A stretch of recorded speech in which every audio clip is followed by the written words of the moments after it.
السلام عليكم ورحمة الله وبركاته. بسم الله والحمد لله والصلاة والسلام على رسول الله وعلى آله وصحبه ومن والاه. فقال الله تبارك وتعالى: فاسألوا أهل الذكر إن كنتم لا تعلمون. وقال تبارك وتعالى: شهد الله أنه لا إله إلا هو والملائكة وأولو العلم قائما بالقسط لا إله إلا هو العزيز الحكيم. وقال عليه الصلاة والسلام: من سلك طريقا يلتمس فيه علما سهل الله له طريقا إلى الجنة. صدق الله العظيم. من سلك طريقا يلتمس فيه علما سهل الله له به طريقا إلى الجنة. صدق الله ورسوله صلی اللہ علیہ وسلم.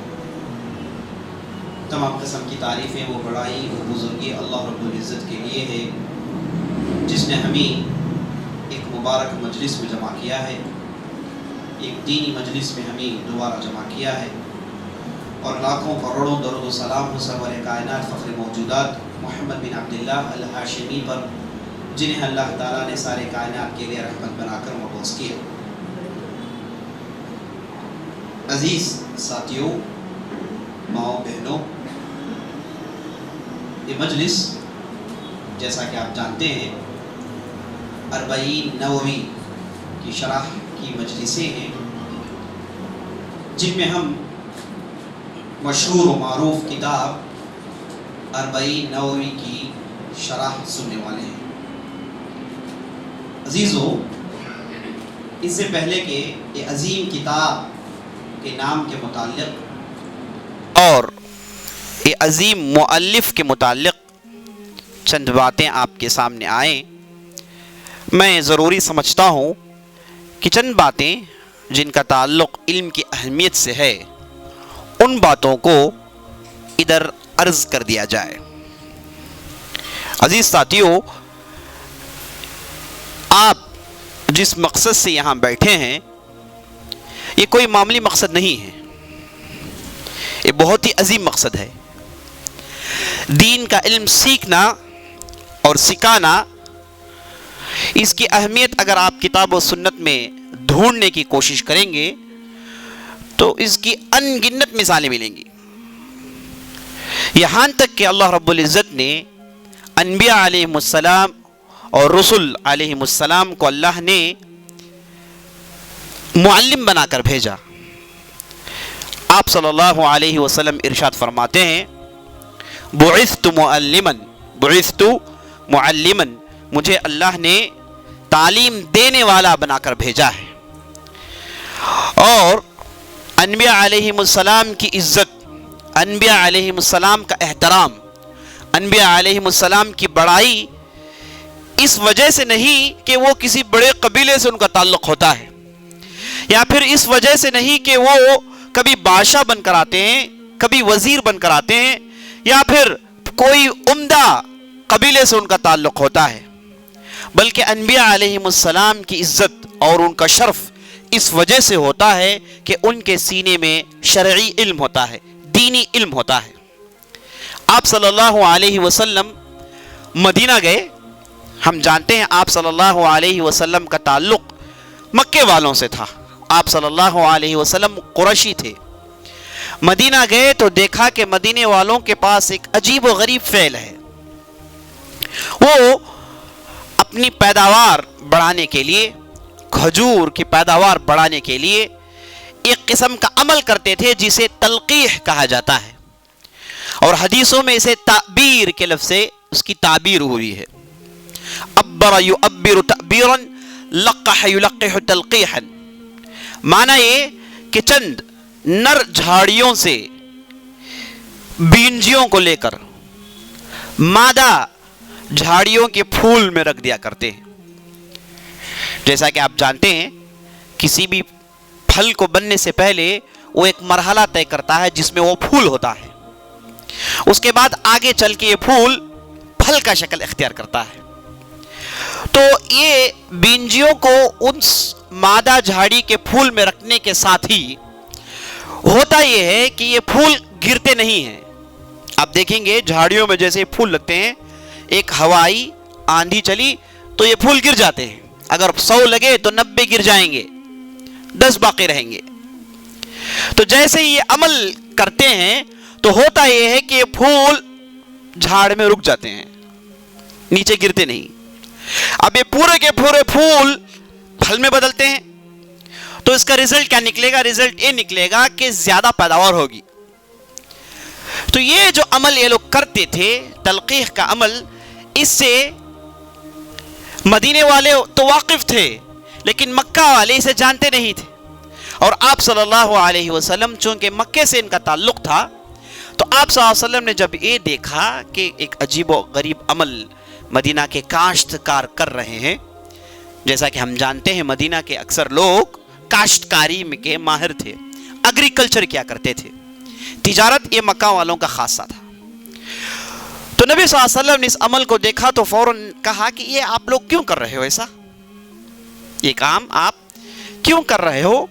چھوڑ دو، اب اللہ جو آپ کے نصیب میں لکھا ہے وہ آپ کو مل کر رہے گا، اب جتنے بھی آپ کو پیداوار مل جائے اتنے آپ کے لیے کافی ہیں، یہ جو عمل تم کر رہے ہو اس کی کوئی ضرورت نہیں۔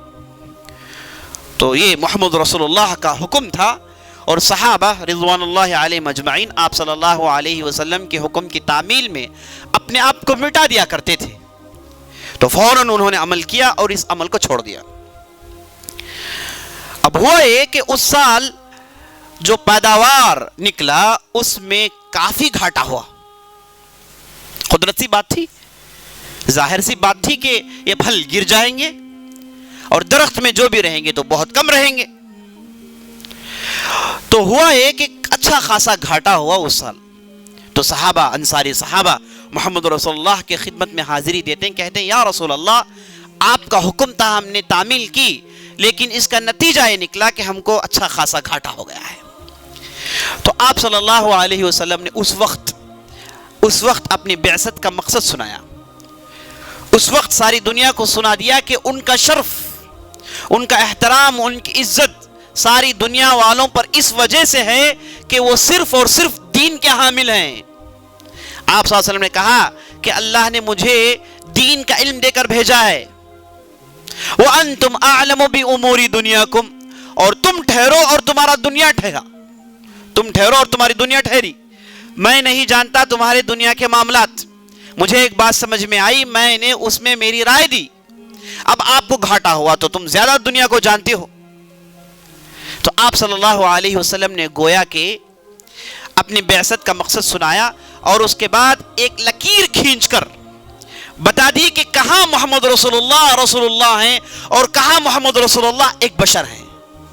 ایک لکیر کھینچ کر، ایک ڈیوائیڈنگ لائن کھینچ کر آپ صلی اللہ علیہ وسلم نے بتا دیا کہ کہاں محمد رسول اللہ رسول ہیں، کہاں ان کی فوقیت ہے، کہاں انہیں اتنا بڑا مرتبہ دیا گیا ہے اور کس وجہ سے اتنے بڑے مرتبے کے حامل ہیں، اور یہ بتا دیا کہ دنیاوی معاملات اس کا علم محمد رسول اللہ کو نہیں دیا گیا ہے۔ آپ صلی اللہ علیہ وسلم انجینئر بنا کر نہیں بھیجے گئے، آپ صلی اللہ علیہ وسلم کوئی پائلٹ نہیں تھے، نہ کہ آپ صلی اللہ علیہ وسلم کسی بھی قسم کی اونچی تجارت کرنے والے تھے، بلکہ آپ صلی اللہ علیہ وسلم رسول بنے، نبی بنے اس وجہ سے کہ آپ کے سینے میں شرعی علم تھا، آپ کے پاس شریعت کا علم تھا، اور شریعت کا علم تمام علوم کے اوپر ہے۔ آپ کی انجینئرنگ ہو یا پھر آپ کے ڈاکٹریٹ ہو یا پھر آپ کسی بھی قسم کے علم کا نام لے لیجئے، ان تمام علوم، ان تمام سائنس اور نالج میں سب سے اونچا درجہ رکھنے والا شریعت کا علم ہے۔ اسی لیے آپ دیکھتے ہیں کہ آج بھی جبکہ ہمارے اس معاشرے میں علم والوں کی اتنی قدردانی نہیں ہوتی، لیکن اس کے باوجود آپ دیکھیں گے کہ کوئی انجینئر بیٹھے ہیں صاحب، کوئی ڈاکٹر بیٹھے ہیں صاحب، لیکن اگر وہاں کوئی عالم نکل آئے لوگوں کی نظریں ٹک جاتی ہیں اس پر، لوگ اس کے طرف متوجہ ہو جاتے ہیں، کوئی سلام کرنا چاہتا ہے، کوئی بات چیت کرنا چاہتا ہے، کوئی دینی فتویٰ پوچھنا چاہتا ہے، لوگ اس کے ارد گرد پھیل جاتے ہیں، جم جاتے ہیں، اور اس کی ایک بات لوگوں کی زندگی کو بدل دیتی ہے۔ سبحان اللہ، یہ کیسے؟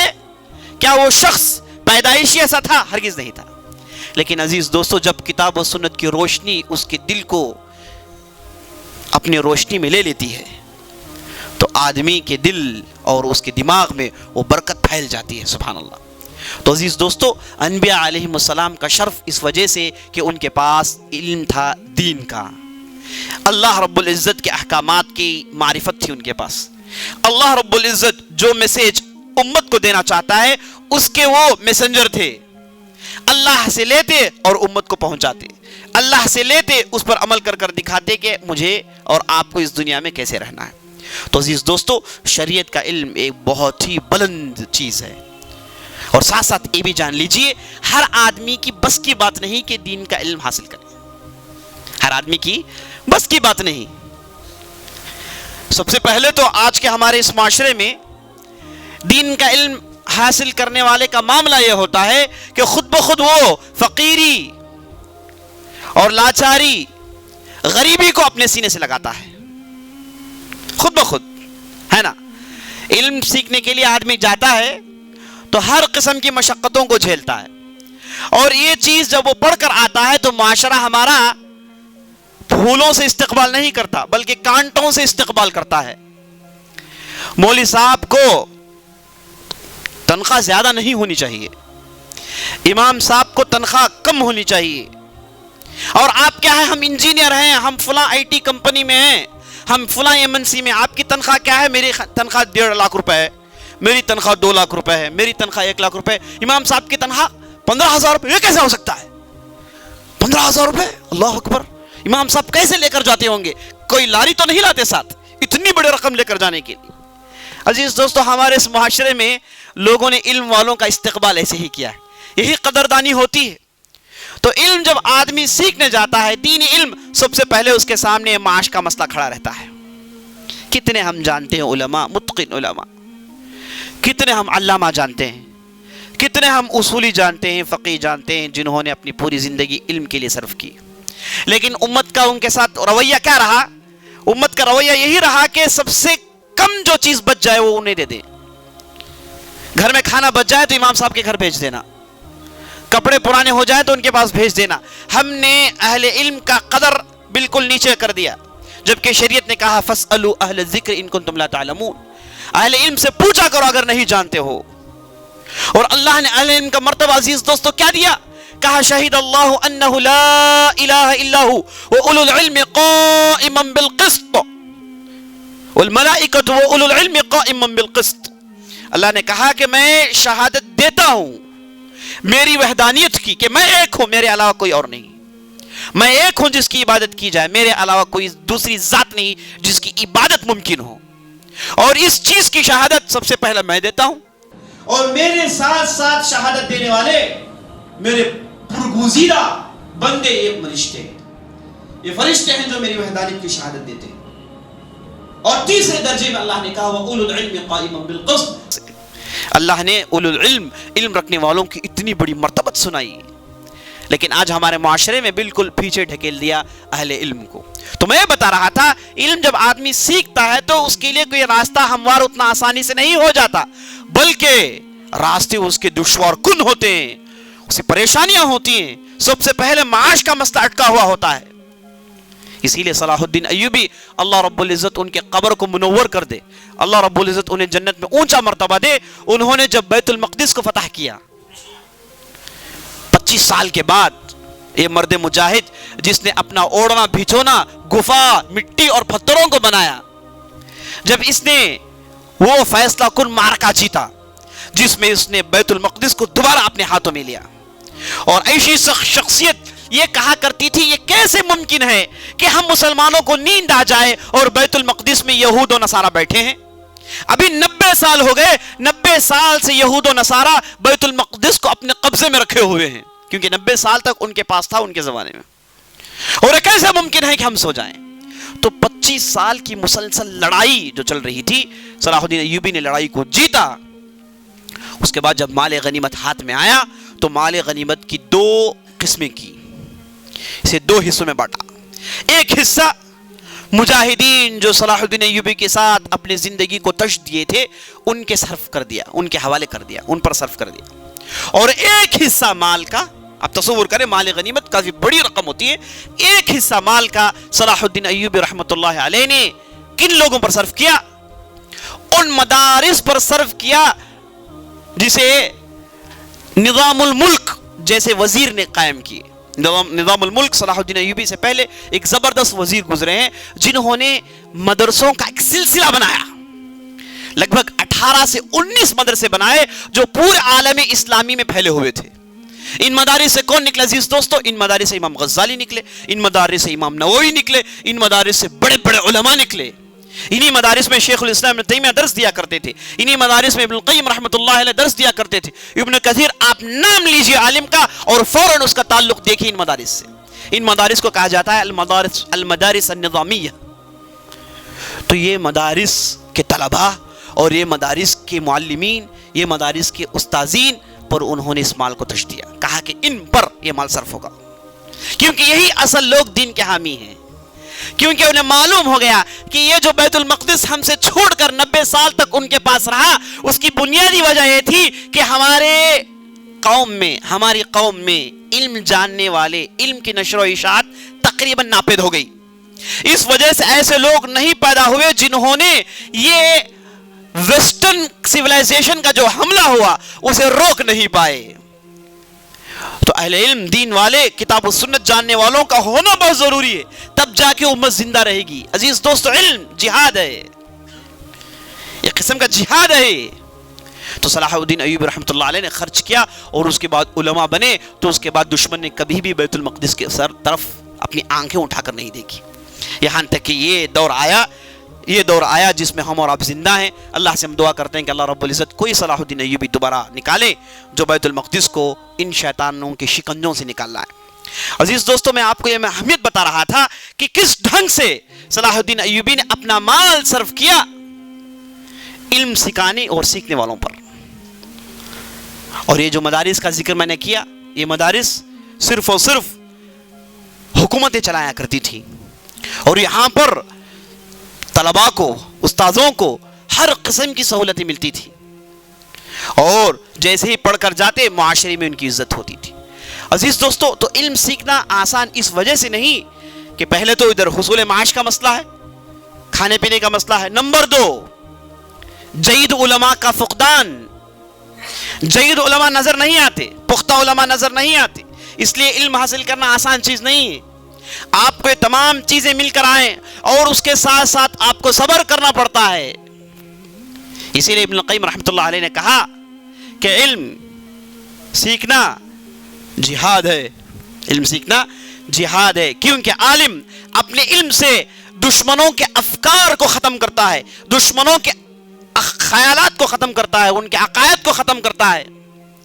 اور یہ جو مرد مجاہد جو میدان میں ہوتا ہے تلوار لے کر جسمانی طور پر لڑتا ہے, بس جسمانی طور پر دشمنوں کو پیچھے ڈھکیلتا ہے. جسمانی طور پر جو بھی کام ہوگا وہ وقتی ہوگا, ٹیمپروری ہوگا, لیکن علمی طور پر جو کام ہوتا ہے, ذہنی طور پر جو کام ہوتا ہے, ذہن سازی جو ہوتی ہے, ذہنوں کو جو تیار کیا جاتا ہے جسے علم کہا جاتا ہے, یہ ایسی تلوار ہے جس کے ذریعے سے دشمن ہمیشہ ختم کر دیا جا سکتا ہے. دشمن کو مقابلہ کرنے کے لیے سب سے پہلے اس کے عقائد میں حملہ کریں. اسی لیے آپ دیکھتے ہیں کہ یہ جو اسلامی مملکتیں جو جا رہی ہیں دشمنوں کے ہاتھ میں, آپ غور کریں کہ اس سے پہلے انہوں نے اپنا علم پڑھایا عربوں کو. عربوں سے کہا کہ چلو ہمارے یونیورسٹیز میں آ کے پڑھو, ہم تمہیں فلان ڈگری دیتے ہیں, فلان ڈگری دیتے ہیں. عرب گئے, جا کر وہاں پر انہوں نے پڑھا, واپس آئے تو چلے گئے ان کے پاس جو علم تھا, ہار گئے, اور اس کے بعد ان کے بستیوں کو قبضے میں لینا بہت آسان ہو گیا. تو اصل چیز علمی ترقی ہے, اصل چیز علم کی نشر و اشاعت ہے. یہاں پر اگر غلطی ہو گئی اس کے بعد دیکھیے آپ پوری قوم بڑی آسانی سے برباد ہو جائے گی. یہ ہمارے دشمن ہم سے زیادہ جانتے ہیں. تو اللہ تعالیٰ سے ہم دعا کرتے ہیں کہ اللہ رب العزت ہم اور آپ کو علم کی اہمیت جان کر اور ہمارے معاشرے میں علم والوں کو پیدا کریں, اور ایسے لوگ پیدا کریں جو اللہ اور اللہ کے رسول کا علم سیکھیں اور اس کے بعد اسے پڑھائیں. یہ سلسلہ جاری ہونا چاہیے عزیز دوستو. اور اسی سلسلے کڑی جس میں آپ ادھر تشریف فرمائیں, میں آپ کو علم کی اہمیت بتاتے ہوئے چند اہم باتیں آپ کے سامنے بتایا. تو میں آپ کو یہ بتا رہا تھا کہ علم سیکھنا آسان نہیں ہے, یہ آپ کے لیے بہت ممکن ہے, بہت آسان ہے کہ آپ آئیں, کسی شعلہ بیان مقرر کی تقریر سنیں 1 گھنٹے کے لیے اور اس کے بعد آہ کہتے ہوئے نکل جائیں. یہ بہت آسان ہے, یہ تو روزمرہ لوگ کرتے ہیں. لیکن مشکل اس بات پر ہے اس وقت ہے کہ جب آپ سے کہا جائے کہ بھائی آئیں، یہاں پر علم کی شرح ہوگی، یہاں پر علمی باتیں ہوں گی، تو آپ دیکھیں گے کہ امت پیچھے ہٹتی ہے، کیونکہ علم حاصل کرنا آسان چیز نہیں۔ بیٹھ کر 1 گھنٹہ ادھر سننا کوئی آسان بات نہیں ہے۔ ہو سکتا ہے کہ کبھی کبھار شیطان آپ کو اپنے نرغے میں لے لے اور آپ کو بڑی چین کی نیند دے دے، آپ ادھر آ کر بیٹھیں اور بیٹھ نہیں پا رہے ہیں، فلاں خیال آیا، فلاں خیال آیا، ایسا بھی ممکن ہے۔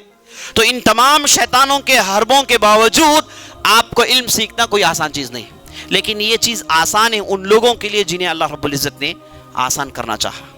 اور اب عزیز دوستو، نبی صلی اللہ علیہ وسلم نے ایک حدیث میں کہا، اللہ رب العزت اگر کسی بندے سے خیر کا ارادہ کرتا ہے، یفقہہ فی الدین، اللہ رب العزت اسے دین کی سمجھ دیتا ہے۔ اگر کسی بندے کو اللہ خیر دینا چاہتا ہے، دولت نہیں دیتا، اسے E C R road, M R road میں بڑے بڑے جو ہے نا فلیٹس یا پھر بڑے بڑے بنگلے یا پھر اسے پلاٹس نہیں دیتا اللہ رب العزت، اگر کسی سے من یرید اللہ بہ خیرا یفقہہ فی الدین، اللہ رب العزت کسی قوم کے ساتھ خیر کا معاملہ کرتا ہے تو سب سے پہلے انہیں علم دیتا ہے۔ کسی بھی فرد کو خیر کرنا چاہتا ہے تو سب سے پہلے دین کی سمجھ دیتا ہے، دین کا علم دیتا ہے۔ یہ عظیم مرتبہ والی چیز ہے۔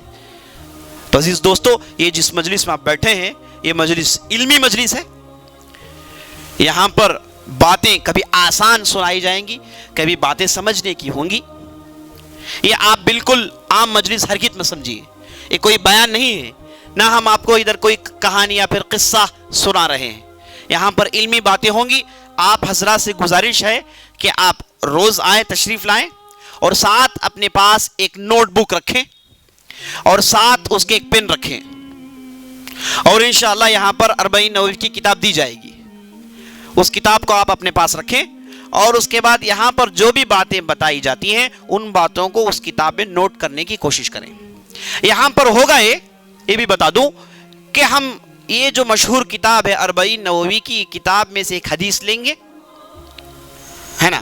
حدیث لینے کے بعد سب سے پہلے ہم اس حدیث کے راوی کے تعلق سے چند باتیں بتائیں گے، اور اس کے بعد حدیث کی تشریح شروع ہوگی اور حدیث کے مسائل گنوائے جائیں گے، اور ہر حدیث کے آخری میں ہم یہ بتائیں گے کہ اس حدیث سے ہم نے کون سی باتیں سیکھی، اس حدیث سے ہمیں کیا فائدہ ہوا، گنتی گنوائیں گے، اور بعض باتیں ہم لکھائیں گے، آپ اسے ضرور لکھ لیں۔ اس ڈھنگ سے ہم انشاءاللہ 40 حدیث کو پڑھنے والے ہیں، سننے والے ہیں، ختم کرنے والے ہیں۔ تو آپ اپنے پاس کتاب لائیں، پین لائیں، اور آپ اپنے اشکالات کو ضرور پوچھیں، اسے نوٹ کر کے رکھیں، ضرور پوچھیں۔ انشاءاللہ رب العزیز آپ کے سوالات کے جوابات دیے جائیں گے۔ ہم اللہ سے دعا کرتے ہیں کہ اللہ رب العزت ہم اور آپ کو دین کا علم سکھائیں۔ عزیز دوستو، یہ جو کتاب ہے جس کے تعلق سے آپ انشاءاللہ تفصیل سے سننے والے ہیں، اس کا تعلق ہے علم حدیث سے۔ آپ جس مجلس میں بیٹھے ہیں، یہ مجلس کا نام علم حدیث کی ایک مجلس ہے۔ یہاں پر حدیث کی باتیں ہوں گی، اور حدیث کے سائنس کے متعلق بھی چند باتیں آئیں گی آپ کے سامنے، تو جو بہت ہی اہم ہے۔ آج ہمارے معاشرے میں اس چیز کو جاننا بہت ضروری ہے۔ یہ اہم باتیں آپ کے سامنے آئیں گی۔ یہ جو علم حدیث ہے، اس کے تعلق سے آپ مختصر سن لیجئے، انشاءاللہ ہم اسی نقطوں کو آگے بڑھاتے ہوئے آگے بڑھیں گے انشاءاللہ۔ علم حدیث، یہ علم حدیث اسلامی علوم میں سب سے اہم علم ہے۔ اسلامی علوم کیا ہے؟ اسلامی علوم میں سب سے پہلے اللہ کی کتاب، اس کے بعد اللہ کے رسول صلی اللہ علیہ وسلم کی احادیث، یہی علم ہے۔ اللہ کی کتاب اور اللہ کے رسول صلی اللہ علیہ وسلم کی احادیث، یہی علم ہے۔ انہیں سمجھیں، انہیں پہچانیں، انہیں یاد کریں، اور ان کے آس پاس اپنی زندگی بنائیں، یہی علم ہے۔ اب اللہ کی کتاب کو سمجھنے کے لیے، اللہ کے رسول کی کتاب سمجھنے، احادیث سمجھنے کے لیے ہمیں کیا معلوم ہونا چاہیے؟ عربی زبان سے واقفیت ہونا ضروری ہے۔ تو ایک علم بن گیا علم اللغة العربیہ، عربی زبان کا علم۔ اور اس کے بعد اللہ کی کتاب سمجھنے کے لیے اس کے اصول ہیں، جسے اہل علم نے اصول التفسیر کہا، وہ ایک علم ہو گیا۔ اس کے بعد نبی صلی اللہ علیہ وسلم کی احادیث، اسے کیسے جمع کی گئی، اور جمع کرنے والے کون ہیں, کس ڈھنگ سے جمع کی گئی, یہ صحیح بخاری کیا ہے, صحیح مسلم کیا ہے, کیا یہ پہلی کتابیں, اس سے پہلے حدیث کی کتابیں نہیں تھی, کیوں ہم ان کتابوں پر اعتماد کرتے ہیں, کیا اتنی حدیث کی کتابیں ہیں, یہ پوری تفصیل آپ سنیں گے مصطلح الحدیث, اصول الحدیث کے فن میں. اس کے بعد علم الحدیث ہو گیا, فقہ الحدیث ہو گیا. اس طریقے سے ہمارے اسلام میں اللہ کے فضل و کرم سے 10 سے 12 علوم ہیں جسے آدمی سیکھنے کے بعد, سمجھنے کے بعد, پختگی حاصل کرنے کے بعد کہتا ہے کہ وہ عالم ہے. یہ سبجیکٹس ہیں جسے وہ پڑھنی چاہیے. جب تک یہ سبجیکٹس نہیں پڑھتا وہ آدمی عالم نہیں ہو سکتا. آج ہمارے معاشرے میں خطباء کی تعداد تو بہت زیادہ, مقررین کی تعداد آپ پوچھئے مت, ہے نا, 4 بات سیکھ گئے اور سنانے کھڑے ہو جاتے ہیں. یہ ہمارے معاشرے میں بہت عام ہے. لیکن آپ کو میں ایک نقطے کی بات بتا دیتا ہوں, آپ جان لیجئے کہ عالم وہ ہے جس نے ان علوم کو پڑھا ہے. میں نے آپ کو جو بتائے سبجیکٹس, ان سبجیکٹس کو اس نے پڑھا ہے, اس کا علم حاصل کرنے کی کوشش کی ہے, اسے سمجھا ہے اور اس نے پختگی حاصل کی, تب جا کے وہ عالم کہلوائے گا. اور آپ یہ بھی سن لیجئے, کبھی بھی کوئی عالم اپنے آپ کو عالم نہیں کہتا. اگر آپ نے سنا کسی کو کہ اپنے آپ کو عالم کہتا ہے تو فوراً جان لیجئے کہ وہ ایک گدھا ہے. یہ بات میری نہیں ہے, امام سفیان الثوری کہتے ہیں اگر آپ نے کسی عالم کو, کسی آدمی کو کہتے ہوئے سنا کہ میں عالم ہوں تو فَعَلَمْ فَإِنَّهُ أَجْهَلُ مِنْ حِمَارِ أَهْلِ, اپنے گھر کے گدھے سے زیادہ جاہل ہے, فوراً جان لو. کیونکہ علم کا دعویٰ کوئی نہیں کر سکتا, مکمل علم کا دعویٰ کوئی نہیں کر سکتا. آدمی علم سیکھتے جائے سمندر میں چھلانگ لگانے کے مطابق ہے, جاتے رہتا ہے آدمی, جاتے رہتا ہے آدمی. جتنا حاصل کرے کر لے, اور جتنا اس کی دین کی سمجھ کے لیے ضروری ہے اسے حاصل کر لیں اور بات آگے بڑھائیں. تو یہ علوم ہے عزیز دوستو جس میں آدمی کو پختگی حاصل کرنی ہے. اور ان علوم میں جس علم سے آج کی ہماری مجلس, آنے والی مجلس سے تعلق رکھتی ہیں, وہ ہے علم حدیث. وہ ہے علم حدیث. اس علم حدیث میں سب سے پہلے ایک ہے حدیث جسے پڑھ کر سمجھتے ہیں, ایک ہے یہ حدیث جو ہمارے پاس جمع ہوئی, اس کے پیچھے اہل علم نے کیا محنتیں کی, کیسے یہ حدیث ہمارے پاس جمع ہو گئی. تو اس تعلق سے مختصر چند باتیں نوٹ کر لیجئے, کیونکہ ہم حدیث کی کتاب پڑھنے والے ہیں تو یہ بیسکس ہمارے ذہن میں ہونی چاہیے. صحیح کسے کہتے ہیں, ضعیف کسے کہتے ہیں, کب ایک حدیث حسن کہلواتی ہے, کب کون سی حدیث مقبول ہے, کون سی حدیث مقبول نہیں. یہ چند اہم باتیں ہیں, اسے سننے کے بعد ہم انشاءاللہ سبجیکٹ کی طرف آگے بڑھیں گے. تو عزیز دوستو, نبی صلی اللہ علیہ وسلم کے زمانے میں ہوتا یہ تھا کہ آپ صلی اللہ علیہ وسلم جیسے قرآن نازل ہوتا, نماز میں آپ صلی اللہ علیہ وسلم قرآن پڑھتے, اور قرآن کا ایک مستقل آئیڈینٹیفیکیشن تھا, وہ یہ تھا کہ آپ صلی اللہ علیہ وسلم تلاوت کرتے. اور یہاں تک آپ صلی اللہ علیہ وسلم نے کہہ دیا من لم يتغن بالقرآن فلیس منا, جو آدمی قرآن کو اچھے طرز سے نہیں پڑھتا, راگ سے نہیں پڑھتا, وہ ہم میں سے نہیں ہے. تو قرآن کی شناخت اس کے راگ سے جڑ گئی. تو آپ صلی اللہ علیہ وسلم تلاوت کرتے اس کی, اور اس کے بعد صحابہ بھی تلاوت کے ساتھ اسے سمجھتے, حفظ کرتے, اور یہ قرآن تلاوت سے جڑ گئی پہلے سے. اور اس کے بعد آپ صلی اللہ علیہ وسلم اسے لکھتے. آپ صلی اللہ علیہ وسلم کے پاس کاتبین وحی کے نام سے ایک مضبوط ٹولی تھی, ان کے پاس آپ صلی اللہ علیہ وسلم ان آیتوں کو سنا کر وہ انہیں لکھتے تھے. لگ بھگ 40 کی ان کی تعداد تھی. تو قرآن اس ڈھنگ سے محفوظ ہوا سب سے پہلے سینوں میں, نمبر 2 لکھ کر محفوظ کر دیا گیا. جب آپ صلی اللہ علیہ وسلم اس دنیا سے رخصت ہوئے تو یہ پورا قرآن کے حفاظ بڑی تعداد میں ہیں, اللہ اکبر. اور اس کے ساتھ ساتھ یہ پورا قرآن لکھ کر محفوظ ہے. اور کیسے لکھا گیا, چمڑیوں میں, پتھروں میں, درخت کے شاخوں میں, ہڈیوں میں, پتوں میں, اسے لکھ کر صحابہ نے محفوظ کر دیا. اور آپ صلی اللہ علیہ وسلم کے زمانے میں یہ پورا مجموعہ جمع کر کے آپ صلی اللہ علیہ وسلم نے آپ صلی اللہ علیہ وسلم کی بیوی حفصہ بنت عمر رضی اللہ عنہ کے پاس دے دی. تو یہ پورا مجموعہ ان کے پاس تھا. یہ ہو گئی بات قرآن کی, اس میں ہم تفصیل سے جانا نہیں چاہتے. اب حدیث آپ صلی اللہ علیہ وسلم کے زمانے میں ہوتا یہ تھا, آپ صلی اللہ علیہ وسلم کی جو بات تھی, آپ صلی اللہ علیہ وسلم کا جو فعل تھا, اور آپ صلی اللہ علیہ وسلم اگر کسی چیز کو قابل قبول قرار دیں, کسی چیز کو ریکگنائز کر دیں, اپروو کر دیں, ان 3 چیزوں کو جوڑ کر حدیث کہتے ہیں. حدیث کس کا نام ہے؟ آپ صلی اللہ علیہ وسلم کی بات, آپ صلی اللہ علیہ وسلم کا کام, اور آپ صلی اللہ علیہ وسلم کی تقریر.